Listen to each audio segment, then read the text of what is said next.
যুবসাথী প্রচুর আবেদন বাতিল, এনারা আর যুবসাথীর টাকা পাবেন না। এই ভুল করেননি তো?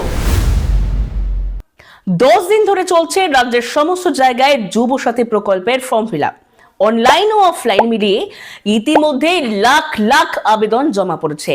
অনেকেই ফর্মে ছোটখাটো ভুল করেছেন আর চিন্তিত হয়ে পড়েছেন যে তাদের আবেদন বাতিল হবে কিনা, এবং অনেকেই আবার স্থায়ী চাকরি করেও আবেদন করেছেন, তাদের ফর্মও বাতিল হবে কিনা সেই চিন্তায় রয়েছেন। এরকম প্রচুর প্রশ্ন আপনারা আমাদের আগের ভিডিওতে কমেন্ট করেছেন। তাদের এই প্রশ্নের উত্তর দেওয়ার জন্যই আজকের এই ভিডিওটি। নমস্কার, আমি অন্তরা, আপনারা দেখছেন বেঙ্গলি মিরর্স ইউটিউব চ্যানেল। বাংলার যুবসাথী প্রকল্প এসআইআর নিয়ে যে কোনো প্রশ্ন থাকলে আমাদের ভিডিওতে কমেন্ট করবেন। আপনার সমস্ত প্রশ্নের উত্তর কমেন্টেই দেওয়া হবে। আর আমাদের ভিডিও যদি আপনাদের ভালো লেগে থাকে তাহলে অবশ্যই একটি লাইক করবেন আর অন্যদের সাথে শেয়ার করতে ভুলবেন না।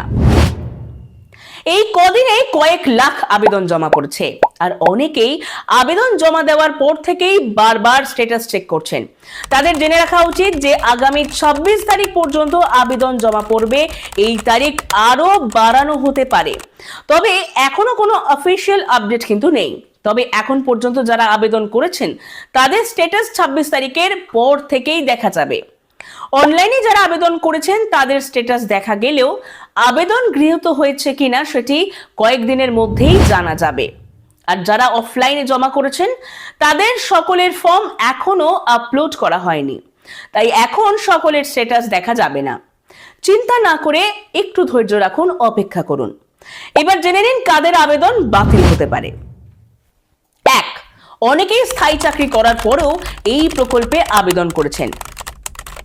তাদের যদি পিএফ থাকে তার মানে সরকারের খাতায় তারা আর বেকার নন, তাই তাদের আবেদন গৃহীত নাও হতে পারে। 2, অনেকেই আছেন অঙ্গনওয়াড়ি, প্যারা টিচার, আইসিডিএস কর্মী বা এই ধরনের সরকারি প্রকল্পের চুক্তিভিত্তিক কর্মী, যারা নিয়মিত সরকার থেকে মাইনে পাচ্ছেন, তাদেরও আবেদন কোনোভাবে গৃহীত হবে না। 3, অনেকেই 18 বছর হয়ে আবেদন করছেন, তাদের ভোটারের কার্ড থাকলেও তারা এই মুহূর্তে এই প্রকল্পের টাকা পাবে না। যাদের বয়স 40-এর বেশি তারাও এই প্রকল্পের কোনো সুবিধা পাবেন না। অনেকেই আমাদের মেসেজ করেছেন যে তারা ক্যাপিটাল লেটারে ফর্ম ফিল আপ করেননি, তাদেরকে আবেদন বাতিল করা হবে। এই কারণে তাদের আবেদন কিন্তু বাতিল হবে না, আপাতত সেটাই জানা যাচ্ছে। এছাড়া ছোটখাটো ভুল থাকলেও আবেদন বাতিল হবে না। তবে যারা আধার নম্বর, ব্যাংক অ্যাকাউন্ট নম্বর সংক্রান্ত গুরুত্বপূর্ণ তথ্য ভুল করেছেন তাদের ক্ষেত্রে সমস্যা হতে পারে।